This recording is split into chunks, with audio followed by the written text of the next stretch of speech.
In 1972, a young reporter named Geraldo Rivera received a stolen key from a doctor who had just been fired. That key opened a door to one of the largest institutions for disabled children in the United States. What Rivera found inside would haunt him for the rest of his life. The doctor who handed over that key had been terminated that very morning. His crime was simple. He had tried to improve conditions at a place called Willowbrook State School. For that, he lost his job. But before he left, he made sure someone would finally see what was happening behind those doors. Willowbrook was supposed to be a school. It was supposed to provide education and care for children with developmental disabilities. At its peak, it was the largest state-run institution of its kind in America. Designed to hold 4,000 patients, it housed more than 6,000 by the late 1960s. According to some accounts, the death toll over 3 decades may have reached as high as 12,000. Many of those deaths were never properly investigated. Many families were never even told. But for 25 years, almost no one outside those walls knew what was really happening. The children inside had been forgotten by the world. That changed the moment Geraldo Rivera walked through that door. What he witnessed, what he filmed, and what he told the American public would spark a revolution in how this country treats its most vulnerable citizens. But it would also reveal horrors that still echo today. This is the story of Willowbrook. To understand Willowbrook, you have to understand the ERA that created it. In the 1940s, families with disabled children had almost no options. There were no special education programs, no community support services, no therapies available to the average family. Doctors routinely told parents that their disabled children would destroy their marriages and traumatize their other children. The recommended solution was always the same: send them away. In 1947, New York State opened the Willowbrook State School on Staten Island. The facility sat on 375 acres of land that had previously housed a military hospital during World War II. The grounds were sprawling and green.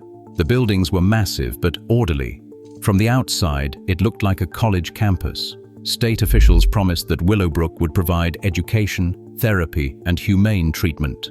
Children would learn skills, they would receive medical care, they would live in dignity. Parents desperate for help believed them. They drove their children to Staten Island, signed the admission papers, and said goodbye. Many thought they were giving their children a better life. They had no idea what was actually waiting inside.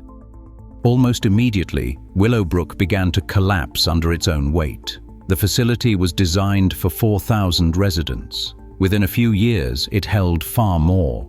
By 1965, more than 6,000 people lived there. The staff could not keep up. Buildings designed for 100 patients housed more than 200. There was one nurse for every ward, one attendant for every 50 patients. Children who needed individual care received almost none. The conditions deteriorated rapidly. Residents were crammed into day rooms with nothing to do. Some sat for hours staring at walls. Others rocked back and forth, self-soothing in the only way they knew how. Basic sanitation broke down. The smell of the wards became unbearable. Staff used the same cleaning supplies on residents as they used on the floors. Group hygiene was rushed and impersonal. Meals that should have taken 30 minutes were crammed into 3 minutes. Many residents struggled to eat food that was given too quickly. There was no education at Willowbrook, no therapy, no rehabilitation. The word school in its name was a lie. It was a warehouse, a place to store people that society wanted to forget. And then came the experiments. In 1955, a pediatrician named Saul Krugman from New York University arrived at Willowbrook with a proposal. Hepatitis was spreading through the institution at alarming rates. The overcrowded and unsanitary conditions made outbreaks inevitable. Within 6 months of admission, the vast majority of children contracted the disease. Krugman told administrators he wanted to study the virus. He wanted to understand how it spread and how it could be prevented. What he did not fully disclose was exactly how he planned to conduct that research. Beginning in 1956, Krugman and his team began deliberately exposing healthy children to live hepatitis virus. They introduced the virus through contaminated food, and they observed as those children developed symptoms. Their skin turned yellow, their eyes became jaundiced, and their livers became inflamed. Many children became severely ill. Krugman justified this by arguing that the children would likely contract hepatitis anyway, given the conditions. He claimed he was providing a controlled exposure under medical supervision.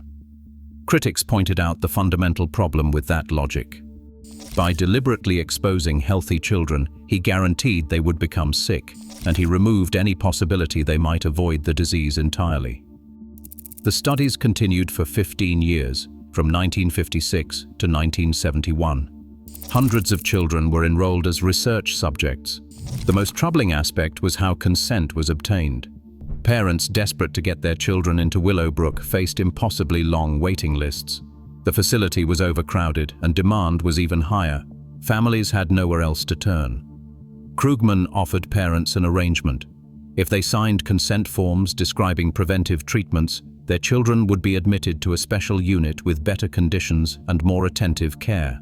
Many parents signed without fully understanding what they were agreeing to.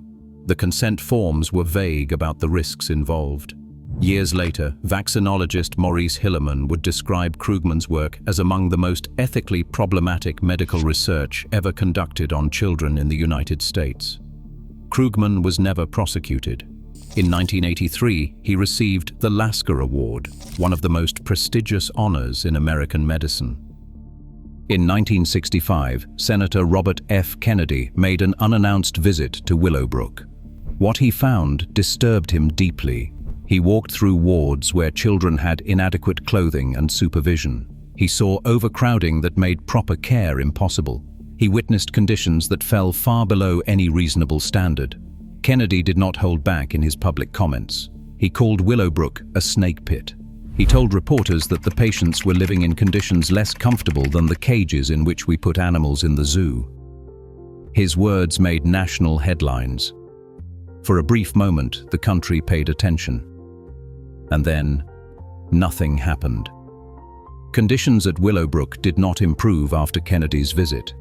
They continued to deteriorate. Budgets were cut. Staff was reduced. The population kept growing. By 1969, more than 6,200 people were housed in the facility. Kennedy's warning had been ignored. It would take 7 more years and 1 stolen key before the world would finally be forced to confront what was happening inside. Dr. Michael Wilkins was a physician at Willowbrook who refused to stay silent. He saw the conditions every day. He saw children who were not receiving adequate care. He saw colleagues who had become overwhelmed by an impossible situation. He saw a system that was failing the people it was supposed to protect. Wilkins began advocating for change. He documented what he witnessed. He tried to improve conditions from within. For his efforts, the administration decided to terminate him, but Wilkins was not finished. On the same day he lost his job, he made a decision that would change everything. He arranged a meeting with a young investigative reporter from WABC television. They met in a small diner on Staten Island. Wilkins told the reporter everything: the overcrowding, the inadequate care, the medical research, the lack of accountability, and then he handed over a key to Building 6, one of the most overcrowded wards in the entire facility. The reporter's name was Geraldo Rivera. On January 6, 1972, Rivera and his camera crew used that key to enter Willowbrook unannounced. What they documented would become one of the most important pieces of investigative journalism in American history. Rivera later described what he witnessed in that building. There was one attendant for perhaps 50 severely disabled children. The conditions were unlike anything he had ever seen. Children who desperately needed care were not receiving it. The environment was one of overwhelming neglect. Rivera's exact words from his report have become part of the historical record. He described seeing residents in states of profound neglect. He described sounds of distress that he would never forget. He described a smell of institutional failure that permeated everything. "This is what it looked like," Rivera said. "This is what it sounded like. How can I tell you about the way it smelled? It smelled of neglect. It smelled of abandonment. It smelled of a system that had completely failed." The footage aired on local television, then on national television. Then the story spread around the world. For the first time, millions of people saw what had been hidden for decades. They saw the children that society had abandoned. They saw the institution that was supposed to care for them, but had become something else entirely. The public reaction was immediate and overwhelming. If you think stories like this deserve to be told, consider subscribing. There are many institutions with histories like Willowbrook, and we are committed to bringing these forgotten stories to light. The Willowbrook exposé ignited a firestorm. Parents who had entrusted their children to the state were horrified. Advocacy groups mobilized. Politicians who had ignored the problem for years suddenly demanded action. On March 17, 1972, just 2 months after Rivera's report aired, a class action lawsuit was filed against the state of New York. The plaintiffs represented thousands of Willowbrook residents and their families. They argued that the conditions violated basic constitutional rights. The case would continue for years. But change was already beginning. John Lennon and Yoko Ono held 2 benefit concerts at Madison Square Garden on August 30, 1972. The proceeds went to support Willowbrook residents and their families. A recording of that concert was later released as the album Live in New York City. In 1975, the Willowbrook Consent Decree was signed. New York State committed to improving conditions and transitioning residents into smaller community-based facilities. It was a landmark agreement that would reshape how disabled Americans were treated across the country. But fully closing Willowbrook would take another 12 years. During those years, as Willowbrook slowly emptied, something else was happening on Staten Island. Children in the surrounding community were disappearing. It started in 1972 with a young girl named Alice Pereira. Then Holly Ann Hughes in 1981, Tia Hees Jackson in 1983. The disappearances continued throughout the decade. Local children grew up hearing stories about a figure who lurked in the abandoned buildings and tunnels near the old institution. They called him Cropsy. He was the urban legend of Staten Island. Parents warned their children to stay away from the former Willowbrook grounds. What no one knew was that the legend had a basis in reality. His name was Andre Rand. He had worked as an orderly at Willowbrook from 1966 to 1968. After the facility began closing, Rand lived in the abandoned structures and wooded areas surrounding the property. In 1987, the remains of 12-year-old Jennifer Schweiger were discovered on the grounds of the former Willowbrook State School. Rand was arrested and eventually convicted of kidnapping in multiple cases. The full extent of his crimes may never be known. The urban legend had been rooted in something terrifyingly real. A predator had emerged from the institution. But in many ways, Rand was a product of a larger, systemic failure. The institution itself had been the greater horror. On September 17, 1987, Willowbrook State School officially closed its doors. Governor Mario Cuomo declared the facility permanently shuttered. The remaining residents were transferred to smaller group homes and community programs. The massive buildings that had housed thousands fell silent. But the story did not end there. Bernard Carabello had spent 18 years inside Willowbrook. He arrived at age 3 after doctors incorrectly determined he had an intellectual disability. In reality, he had cerebral palsy, which affected his speech and movements. His cognitive abilities were intact. He understood everything happening around him. He simply could not communicate it in a way that anyone took the time to recognize. Carabello was one of the residents who helped Geraldo Rivera gain access to Building 6. He took an enormous personal risk by assisting in exposing the truth. Discovery by the administration could have resulted in serious consequences for him. After his release, Carabello dedicated his life to advocacy. In 1980, he was appointed by Governor Hugh Carey to serve as the official advocate for the New York State Office for People with Developmental Disabilities. He held that position for 37 years. In 1986, Carabello founded the Self-Advocacy Association of New York State. The organization has grown to represent more than 700 individuals with intellectual and developmental disabilities. When asked about his work, Carabello offers a simple explanation. He says, "I became a self-advocate. I advocated for people who could not speak up for themselves. I became their voice." He continues to speak publicly about Willowbrook to this day. His message remains consistent. People forget what happened to us there. He is determined to make sure they do not. Remember, the grounds where Willowbrook once stood are now home to the College of Staten Island. Students walk to class along paths that were once traveled by residents who would never leave. Some of the original buildings still stand, repurposed for academic use. Others have been demolished. A memorial walking trail was established in 2012 to honor the history of the site. But the legacy of Willowbrook extends far beyond Staten Island. The Willowbrook Consent Decree became a model for disability rights litigation across the country. The attention generated by the case contributed to the passage of the Civil Rights of Institutionalized Persons Act in 1980. That law gave the federal government authority to investigate conditions in state institutions. The Americans with Disabilities Act, passed in 1990, drew direct inspiration from the Willowbrook case. The advocates who fought to close Willowbrook became leaders in a national movement that transformed how disabled Americans are treated. In January 2025, Governor Kathy Hochul commemorated the 50th anniversary of the Willowbrook Consent Decree. The ceremony honored survivors and advocates, including Bernard Carabello, who received an award established in his name. But the work is not finished. In February 2020, the New York Times published an investigation into what happened to Willowbrook's survivors. The findings were troubling. Many of the alumni who remain alive continue to experience inadequate care. The investigation documented numerous allegations of mistreatment in the group homes where former Willowbrook residents now live. Physical incidents, neglect, medication errors.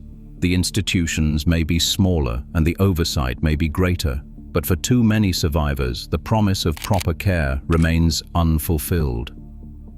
Jose Rivera, whose brother Louis spent years at Willowbrook, summarized the situation directly. "There is a feeling that we have achieved, and that is a mistake.